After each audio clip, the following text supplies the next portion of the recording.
আজ আবারও চলে আসলাম আরেকটা নতুন কাজের ভিডিও তোমাদের সাথে শেয়ার করতে।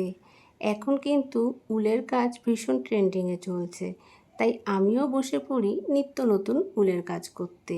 আর আমি এই কাজটা করতে ভীষণই ভালোবাসি।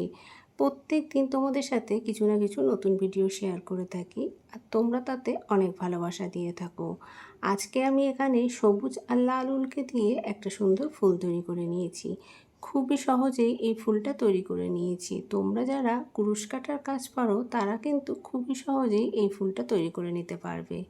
আর এখানে ফুলের সাথে সাথে আমি একটা পাতা আর 4টে লাল সবুজ উল দিয়ে চেন তৈরি করে কড়িকে ঝুলিয়ে নিয়েছি। তবে এখানে পাতা তৈরির টিউটোরিয়ালটা আমি দিইনি, তোমাদের সাথে পরে শেয়ার করব পাতা তৈরির টিউটোরিয়ালটা। শেষে দেখো একটা খোপার কাটার সাথে এই সবগুলোকে গ্লু দিয়ে বসিয়ে নিলেই একটা সুন্দর খোপার কাটা তৈরি হয়ে যাবে। তোমাদের এই খোপার কাটাটা কেমন লাগলো অবশ্যই কিন্তু কমেন্ট করে জানিও। আজ এই পর্যন্তই, আবার দেখা হবে পরবর্তী একটা নতুন ভিডিওর সাথে।